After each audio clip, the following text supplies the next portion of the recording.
accredited Formula One journalist. He does a lot of freelance writing in the world of Formula One. He's been my pal to go to each time I travel to the races, because Abhishek goes to all the races around the world. So he's living the Formula One life. Hi, Abhishek. Hi, Kunal. Hi, Soumil. Great to be back on again, and looking forward to a great season. Absolutely, it promises to be such a good one. There's just so much drama in store, so many stories. And Abhishek, firstly, I'll come to you with this one because you were there the last time we had all these big stories, right? The Bahrain Grand Prix. You were there for both the races, and just the number of stories that came out from that. Grosjean's accident, thank Yeah. goodness he's safe. Then Mick Schumacher coming into Formula One. Then we had so many stories about Hamilton contracting COVID, and then Russell coming into the car. But so many of them have been translated into 2021 as well. But if you just had to pick one of those stories that would be the defining one before the season begins, which one is it for you? Which one just really pumps you up the most heading forward into 2021? Um, I think of all of those that you mentioned, I would have to say two of them really looking forward to 2021 would stand out for me, and those would be Mick Schumacher's debut. Obviously, because of his name, because of who his father is, and so that's obviously Hmm. pretty headline-grabbing news that he's going to be making his Formula One debut. And the second one, I would say Hamilton, but not for COVID reasons, but because he's yet to put pen to paper on his contract. Exactly. Exactly. That's going to be very intriguing. But what about you, Kunal? Perhaps a bit of a personal choice, this one, with your old team being rebranded and perhaps becoming something even bigger, bigger than we've ever seen before. Yes, I mean, that's one of the most exciting stories. Aston Martin returning to Formula One with Sebastian Vettel and Lance Stroll. So it's going to be good to see what they are able to build given the whole stable platform they had with the Force India Formula One team.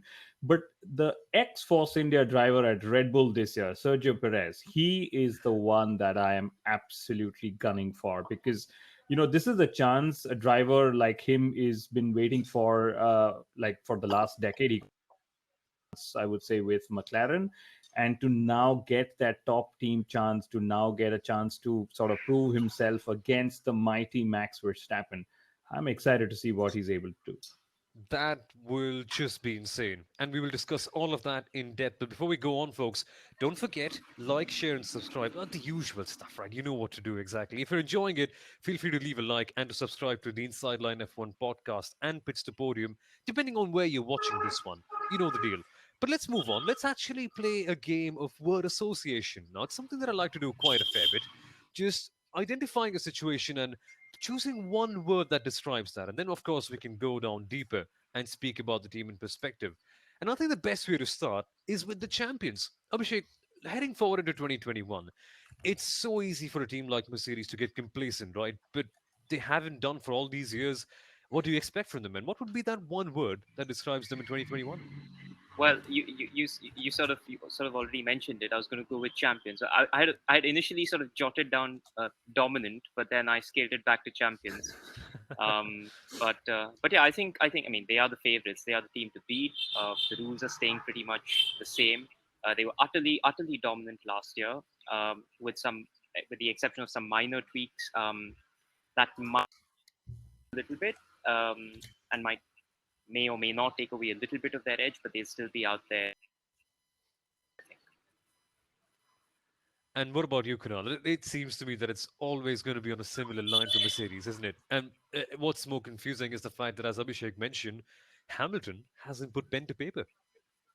Yeah, I mean, I suddenly feel like Shashi Tharoor, the Indian politician, because we're all here to choose that one word that would describe what the team's 2021 could or should look like. And, uh, if Abhishek's word was going to be dominant, I had written down dominance. Okay. And yes, it's not good for Formula One to sort of have one team take for literally 7 seasons now, Hmm. but there is a lot of pleasure in actually seeing what they're doing, because let's admit, all of us want to be as dominant in whatever else we do in life. For example, we want this to be the best podcast ever, getting all the millions of downloads, right? So when we see somebody else do the same thing, instead of sort of being jealous, I would love to see what they are able to build from for 2021. I would love to see how much more can they push the cart and push the competition in 21, because everything touched literally in the hybrid turbo era has turned gold. They've got that Midas touch, right? Hmm. And yes, Hamilton's not put pen to paper. We know that, but I'm sure it's just one of those details that will fall in place. And frankly, the one thing like we've been speaking is uh, Mercedes is also going through churn internally. It's not the same team that's continuing into 2021. The famous dual axis steering is sort of been taken away, and all those minor tweaks that are usually put in place to stop the most dominant team have been happening in Mercedes's case. So Hmm. I'd love to see how they still jump through all of this and dominate in 21. It'll be fun to see what Mercedes do. But if history is a good indicator of what's to come, expect it to be yet another one for them. But what about Red Bull, Kunal? Because this is the one that really excites me the most among any other team. Honda quite clearly are leaving after 2021. So this is one last ditch effort that they've got. And they've said that we're going to commit everything to the project. Then you add in one Sergio Perez coming into the team. If I had to choose a word, it would be just really an exciting time for them. It's not one word; it's two, but still, you get the idea. I think my word for Red Bull would be challenge, because Hmm. that's the one thing they've been wanting to do pretty much every season, but haven't really done so. And for example, in 2020, they weren't really challenging Mercedes, but they were also not really challenging the rivals that they were facing. So to retain Max Verstappen, to keep the Red Bull racing story going as strong as it has been in the last decade, to sort of keep up with the excitement that we all get when somebody gets up to challenging Mercedes. I really wish that Red Bull Racing are able to launch a genuine challenge to the Mercedes drivers and the Mercedes team, and of course, like I said, Checo Perez challenging Max Verstappen. And what about you, Abhishek? Do you think that this sort of positive turbulence is going to be really beneficial for them, or could it just spill out Well, of favor for them? well, I don't know, great minds, I guess, but I was going to go with challengers instead of challenge. Um, but yeah, I mean, look, Red Bull every year they develop so strongly through the year, and then you think, in an era of, even in an era of stable rule changes, you think they're going to carry that form over, but then they again seem to fall back at the start of the season, and then Hmm. they catch up, they catch back up, and then fall back again. Thing is, let's see how they do this year. The rules are staying extremely stable going into next year. So if they can carry over the sort of form they showed in Abu Dhabi, uh, over into the start of the year, then I think Mercedes will have a fight on their hands. Sergio Perez will bring experience to the team. I don't know if Max Verstappen, but he won't feel the pressure to go up against Max Verstappen in the same way that Albon did, because Perez is basically, he's a seasoned driver. Hmm. He's matured a lot over the years, so I don't think he'll be going out there under pressure to beat Verstappen, and that will help him deliver his best. And Red Bull will have, I believe, two cars in the fight against Mercedes, where last year they had one. So Exactly. um, so it should. I do hope they can offer up a tougher fight to Mercedes. Well, Abhishek, just slightly expanding on Red Bull for a minute, just going a little bit more technical. There were really big stories circulating that Honda, when they're really coming forward with a real good effort, and they're going to come up with the best possible F1 engine that they've ever come up with. Do you think that'll be enough? Because the rules are similar. Of course, that favors Mercedes a little bit more because they already have the best platform. But what do you reckon they can do with that?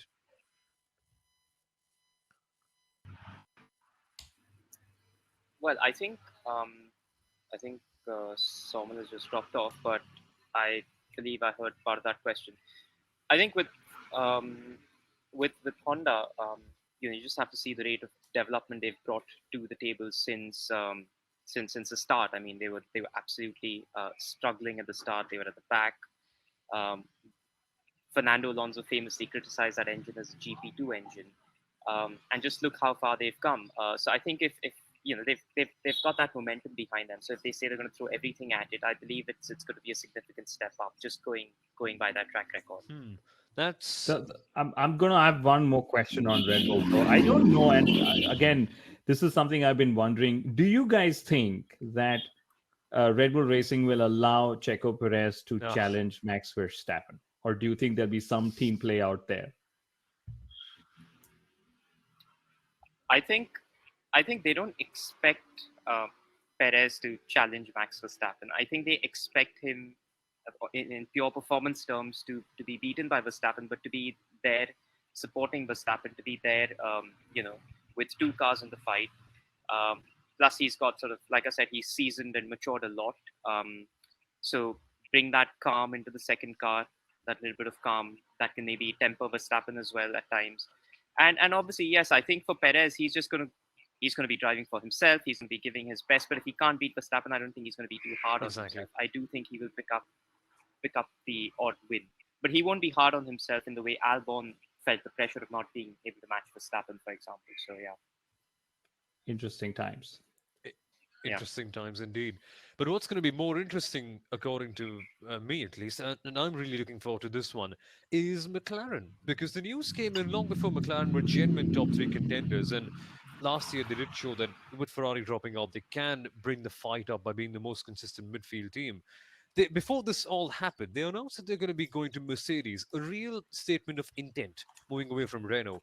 It's a partnership that has acted as a very good stopgap one. It's allowed them to restructure after the rather dismal partnership with Honda, dare I say this one. And of course, there are a few technical challenges that are going to come up with this one. But on the whole, Kunal, seems like really exciting times for for McLaren, I beg your pardon. Where do you reckon they'll finish, and what do you reckon they'll do this year? So the word that I have actually written down for McLaren, and I'm assuming Abhishek would have something similar, if not the same, is fun. And it's something that has been very non or anti McLaren of the previous eras, or the non McLaren of the previous era, the Ron Dennises of the Hmm. world, making it such a strict environment to work with, which sort of makes racing seem as boring as it can get, and not basically allowing the drivers to have fun, at least publicly. And this era of McLaren, which is Zach Brown led, suddenly seems like everyone's having a lot of fun. And the drivers, the teams, the mechanics, etc., everyone is creating just so much positive energy around McLaren. Hmm. And now they've got the famous Mercedes engine in the back of the car. It's going to evoke a lot of nostalgia for all of us who've grown up through the McLaren Mercedes here. So I'm really excited to see how much fun they have on track, and if they're able to sort of keep the fight up for P3, and even more so how much fun they have in the garage with Daniel Ricciardo and Lando Norris. Absolutely. That I think genuinely has to be one of the more crazy Formula One teammate partnerships you can ever imagine. Two, no, I wouldn't say clowns or jokers because that seems more like a derogatory term, but two most fun-loving drivers that you could ever imagine in one team together. It's going to be havoc off the track, but on the track, Abhishek, clearly there is a lot to gain by the engine switch. Mercedes yeah. definitely the most powerful ones, but just integrating into the chassis is a very, very tricky challenge. It is, yeah. The word I had for McLaren is actually revival, Hmm. um, because over the last, well, this season in particular, 2020 in particular, you could sort of see the team going from strength to strength. Um, they operationally, performance on track, while not consistent, Hmm. they still made the most of it when they had it. So I think they're still building up, and I think fun is a very good point that Kunal raised. The team seems to be enjoying its racing again. I think after the Hmm. dismal Honda years, and even the first year with Renault, was pretty bad. And I think they had Fernando Alonso in the team at that time. And no disrespect to Fernando, but as a double world champion, he puts a certain degree of pressure on the team, Yeah. which they didn't have with Norris and Sainz. It was just basically start from scratch and build it up as you go along. And I think that sort of that environment at McLaren right now is just conducive to sort of unlocking performance. And I think they should do very well with the Mercedes engine. Nostalgia, of course, but I think you know if they well, a Mercedes engine doesn't is not the ticket to victory as we can see with Williams, but Hmm. I think the job they've done on track combined with the Mercedes engine um, should put them in a good place for um, top three maybe. Yeah, I definitely think they can finish in the top three this year. Who knows? It's a really good drive pairing. It should be really interesting to see how they actually integrate that engine, because this was not supposed to be a problem that they were having. They were supposed to come up and start from a very clean slate with the Mercedes engine, because this, of course, was supposed to be the year when we had the new regulations coming in. But never mind, we'll wait for that in 2022. But still, moving ahead, we still have quite a few good teams to discuss. And the next one, seriously, it's one that really excites me quite a fair bit, and I know I'm saying this for every single one of them, but it's just the case with all the teams, right? There's so much chopping and changing going on that it really keeps you on your toes. And as we discussed early on, Abhishek, it is Aston Martin. One Prince William or Prince Harry, or which one of those princes has their hair losing off? They've joined the team now, finally. Yep, yep, yep. Absolutely. Couldn't have asked for a better driver to spearhead a quintessentially British outfit, could you? I mean, um, but yeah, Prince William aside, I mean, yeah, well, yeah, Prince William is their star. Sebastian Vettel, of course. We're all talking about Sebastian Vettel. He is their star signing. I think it's a great signing for the team. It's a real sort of uh, vote of confidence in their vision and their ambition. They've laid out.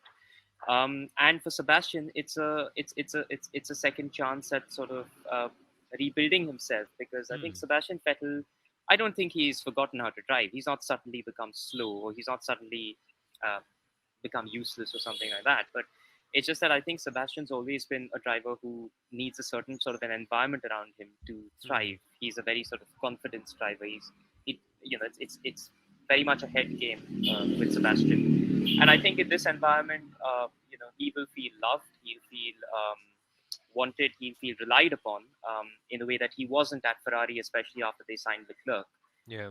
Um, and my word for them was basically, I think, yeah, optimism. Sorry, no, underdogs, because Hmm. yeah, they've always been an underdog team right from the time they forced India, and I don't see that changing. I think they've just got more underdog credibility now with their drivers and the fact that they're a full-fledged factory team. And let's also not forget that for a team like, what is the biggest thing holding back Force India back in the day? It was uh, the budgets. Basically, they couldn't spend Hmm. as much as a Mercedes. We have a budget cap coming in this year, and it's going to go on a sliding scale. So that should even the financial playing field out for teams like Aston Martin, basically going forward. Yeah. Kunal, I heard Vijay Mallya once say, and of course he is always very confident in the way he speaks, always very bullish about the scenario. And he once mentioned the phrase that really sticks by me. He said, "Pound for pound, world champions." Can you say the same thing coming into 2021? You know, I can tell you with a lot of confidence that there was a lot of marketing angle we had put in place while we made a statement like that.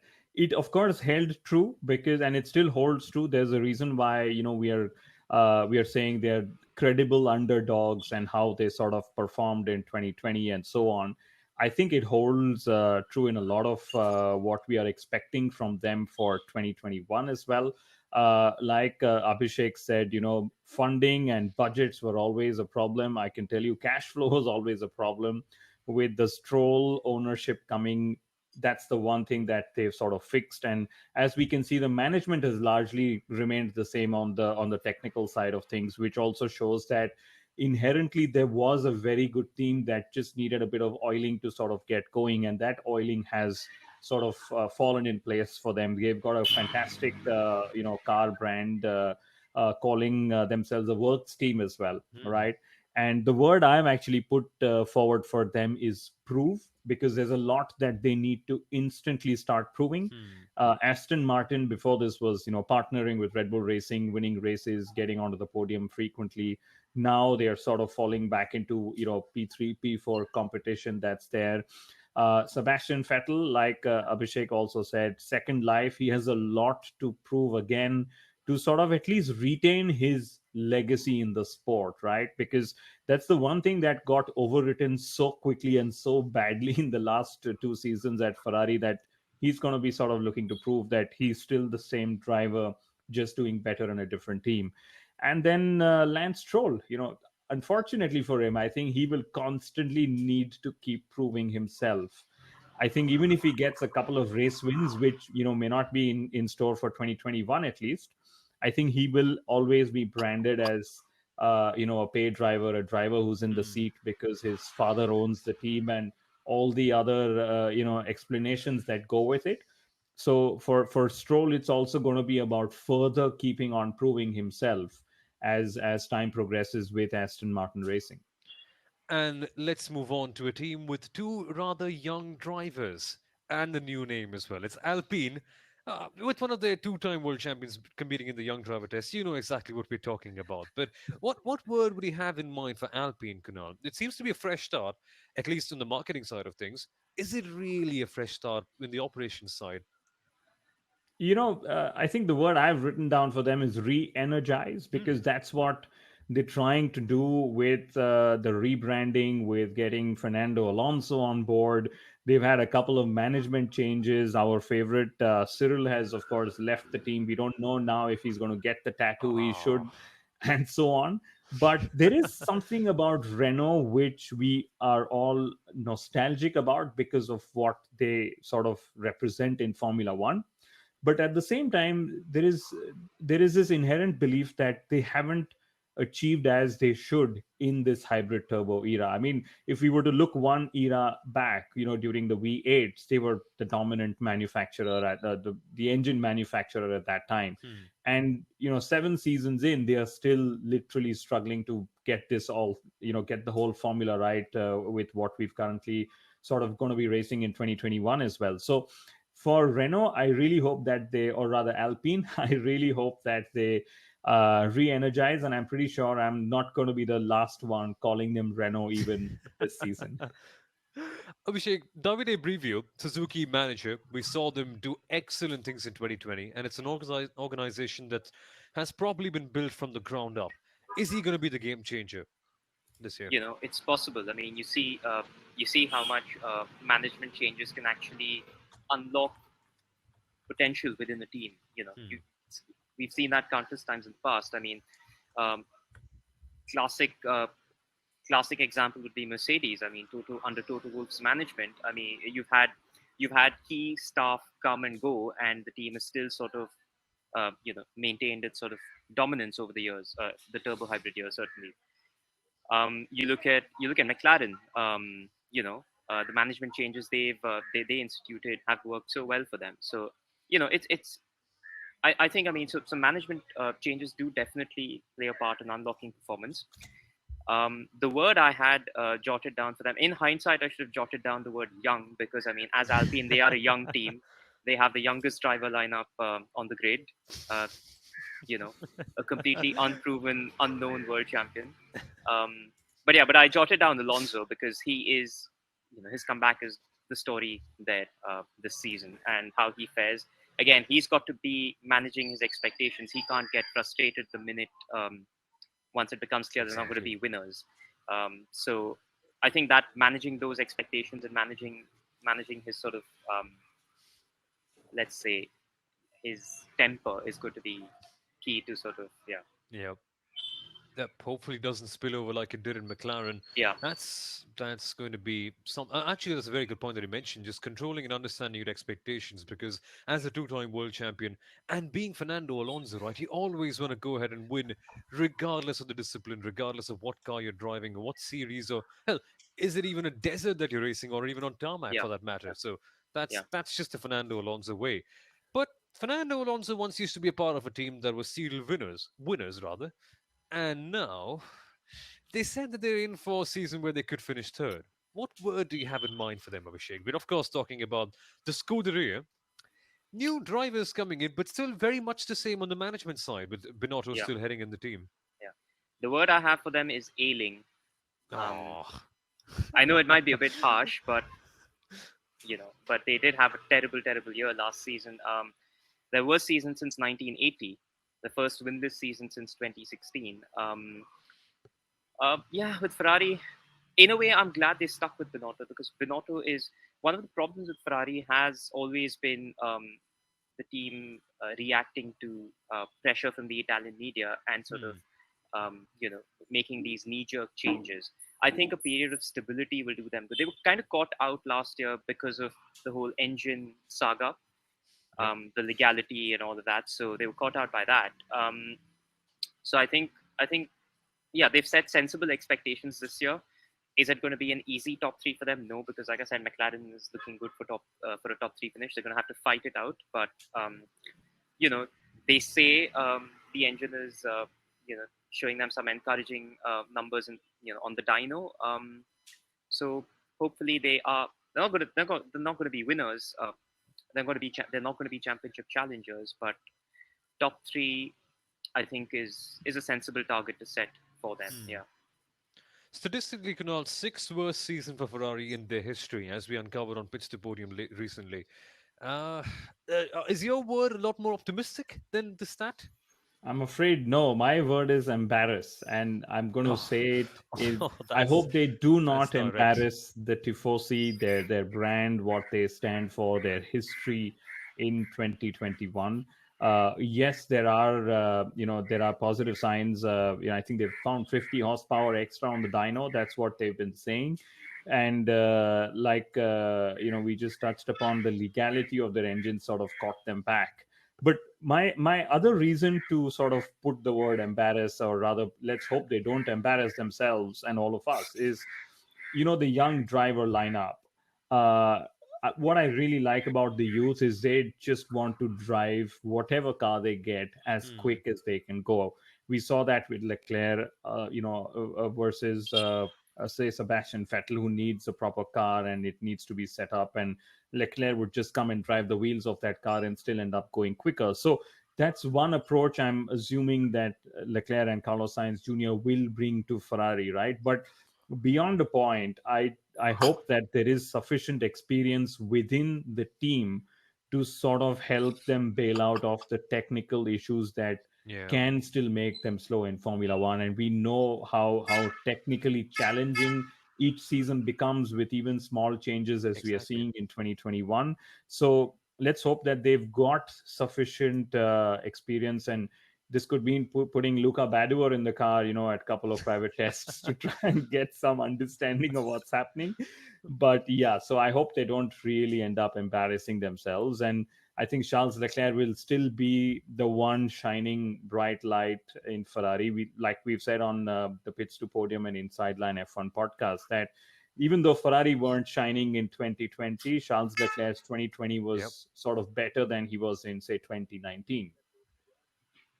Absolutely. Leclerc really, really a shining light. Reminded me a lot like Fernando Alonso back in his Ferrari days.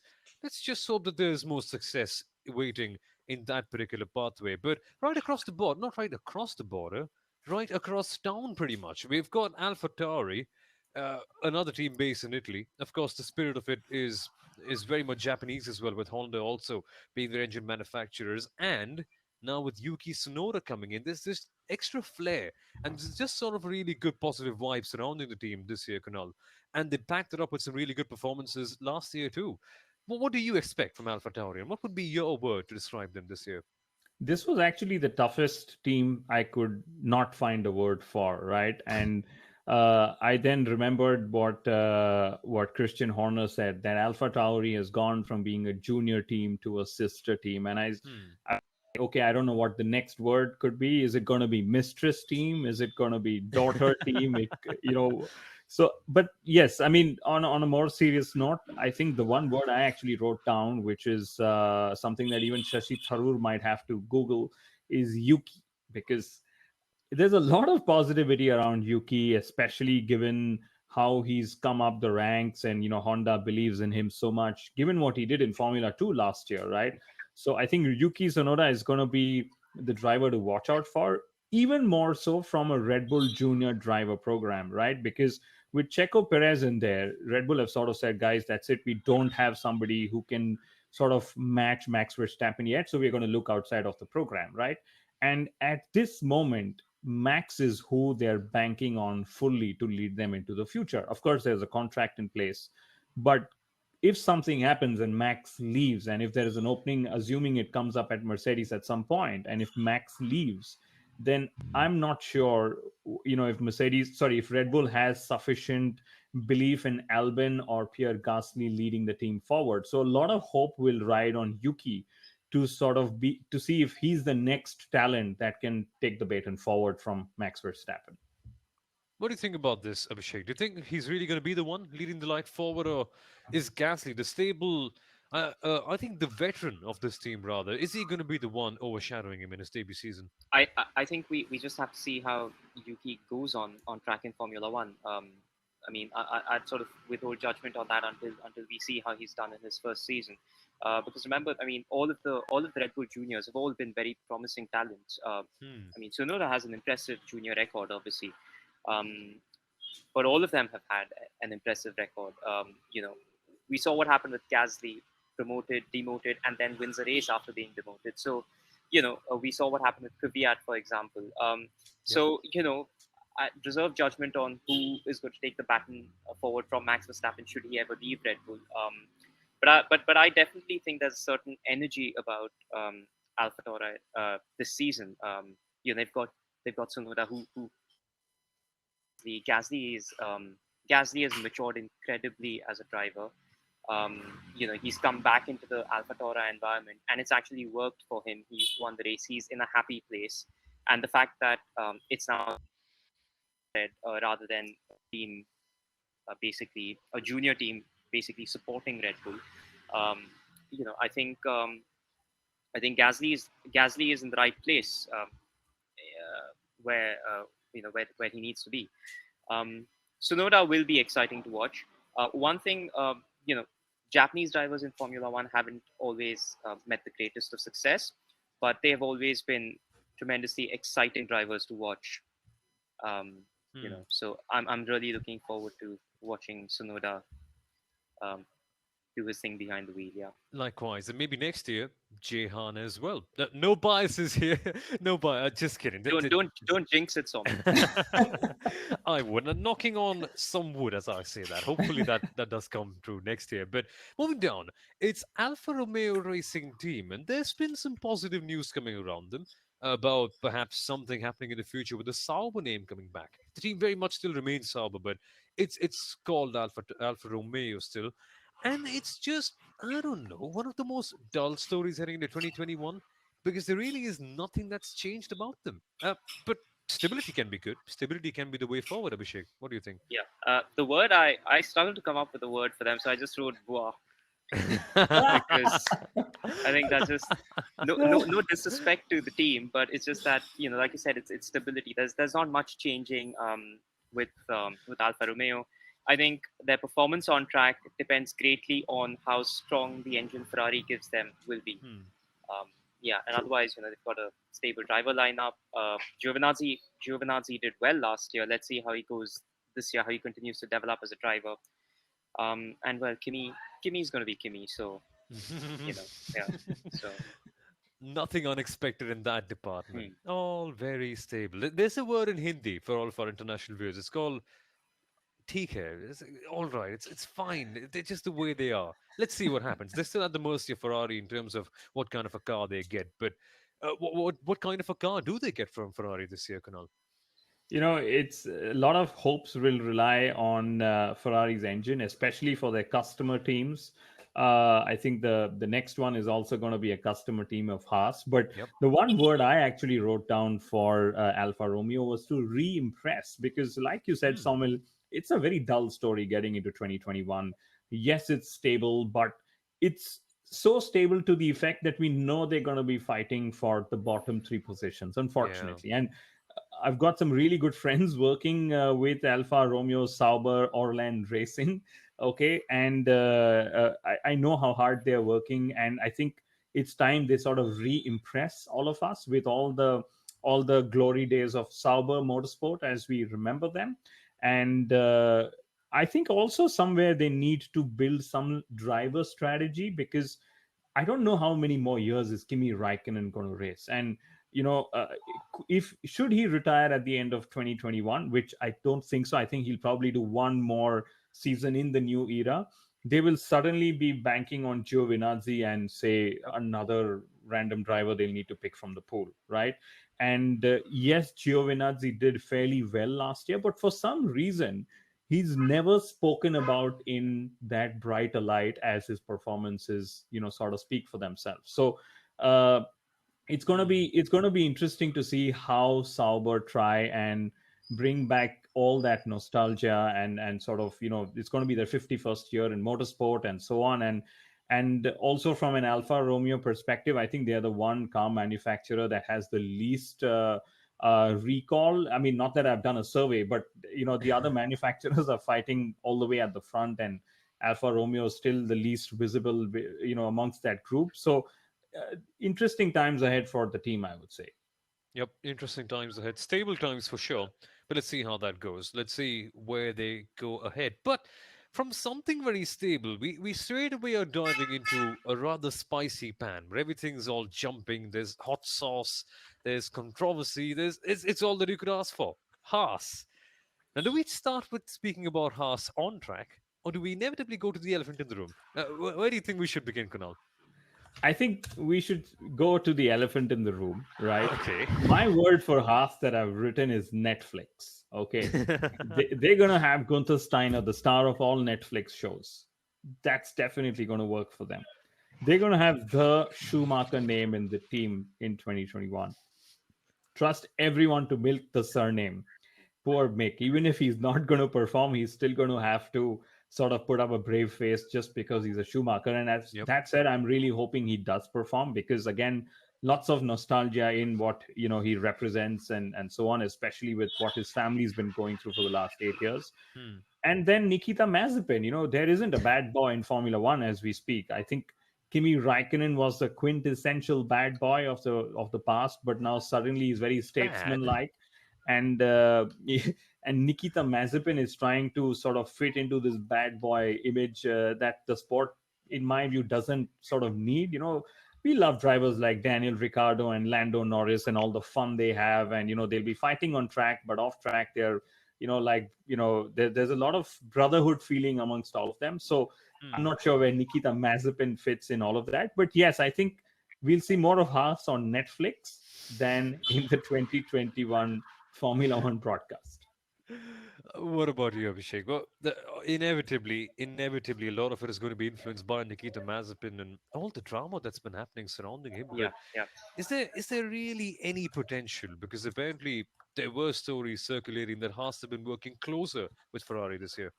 yeah, yeah. They've had an exchange of staff that have been brought in to bolster the team. I imagine because Mick Schumacher is going to be making his debut, and yeah, I mean, look, everyone wants everyone wants Mick Schumacher to do well.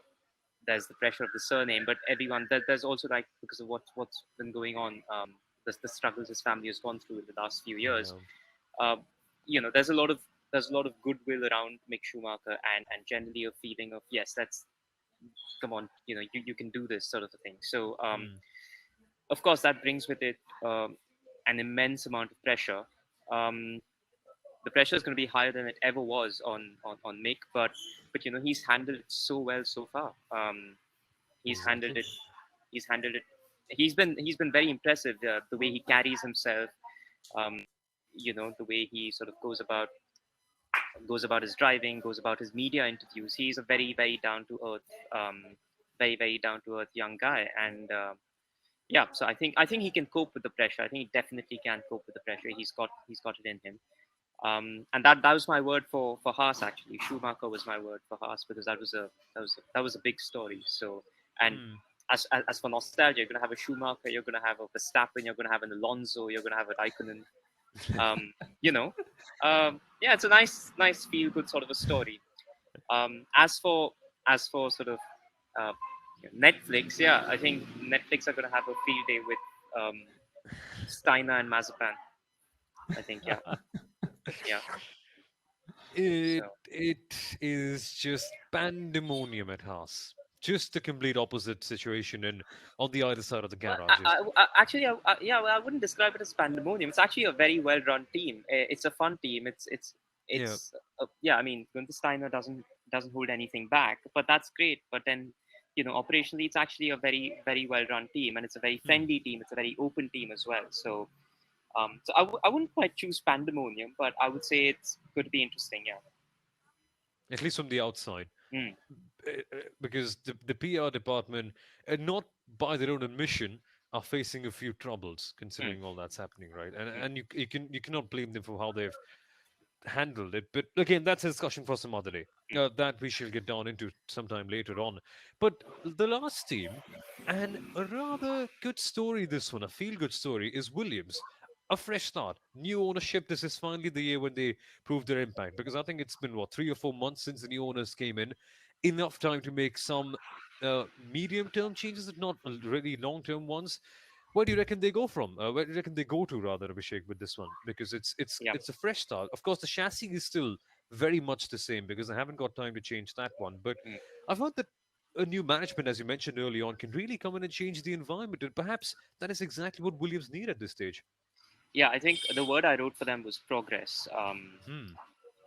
Because I mean they finished back of the grid, bottom of the table again, with no points. But having said that doesn't quite tell the full story because they compared to 2019 they had a much stronger 2020. The car was much more on pace than their 2019 car. Yeah. George Russell did some phenomenal driving in qualifying, particularly getting the car out of Q3. He was brilliant. He could have scored points. It would have they would have had points on the board. For example, at Imola, where that unfortunate mistake cost Russell and Williams points. But Yeah. yeah, as you say, new owners, and I think what the new owners have really brought to the table is stability, financial stability mainly, which is extremely key in Formula One today, even with the budget cap coming in. They've got that stability. They're forging closer ties with Mercedes as well. The gearboxes, hydraulics, something they under the Williams family they said they would never do. But I guess they've recognized the reality of Formula One as it is Exactly. today, and yeah, that's what new management does, I guess. And I'm expecting progress. I expect them to be consistently qualifying in sort of Q2, making it to Q2 in qualifying, maybe the odd Q3 appearance, and I'm expecting them to score points.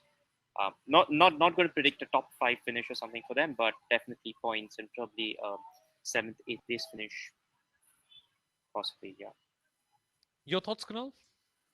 My word is actually rebuild, which sort of falls in line with what Abhishek has just explained. Is a increased collaboration in Mercedes, the Doralton capital flowing in, and I'm not sure what Jensen Button's going to do there as a senior advisor, Yeah. but maybe even sometimes it surely helps to have a seasoned Formula One veteran, a former world champion, to come and sort of have as a sounding board if that's what he's going to be like. And they're going to have a stable driver lineup as well. George Russell, definitely the most exciting one. So to me, it's going to be trying to rebuild the legacy and the name that Williams sort of carries in Formula One. And I think their revival will excite Formula One fans just the way McLaren's revival did. Should it happen in 21, or if we need to sort of wait to 22? But it seems like the building blocks have sort of fallen in place, and now it's just about extracting as much as they can from these new decisions, new partnerships in the time to come. Should be very interesting. It's a time of real excitement surrounding Williams. And as is the case with all the teams, 2021 on the whole may be a stopgap here, but really it has so much to offer. And genuinely, we can't wait to see how it pans out. All of that coverage will be on the Inside Line F1 podcast and on Pits to Podium. But just before we end the show, folks, we've got something that I personally would like to ask Abhishek, and something that quite a few people would have asked to you as well, Abhishek. It's how do you get into Formula One as a veteran journalist? I mean, how do you do what you are doing? Because for so many, it is just a dream job, isn't it? Yeah. I think there's no sort of one size fits all sort of formula, as Kunal knows, because Kunal and I've both taken very different paths to Formula One. So you know, I just sort of went freelance and I applied for accreditation, Hmm. and I had a lot of help from a lot of people and a lot of support from a lot of people who were already in Formula One. So I think building those relationships before you get in is key. Hmm. Uh, because yeah, those relationships are ultimately what because when you get in, nobody knows you, so simple thing like accreditation, someone can vouch for you, and it also means as a freelancer, the more relationships you have, the more work comes your way. So I would say, yeah, just reach out to people, just reach out to journalists, reach out to whoever your heroes in the journalism world are.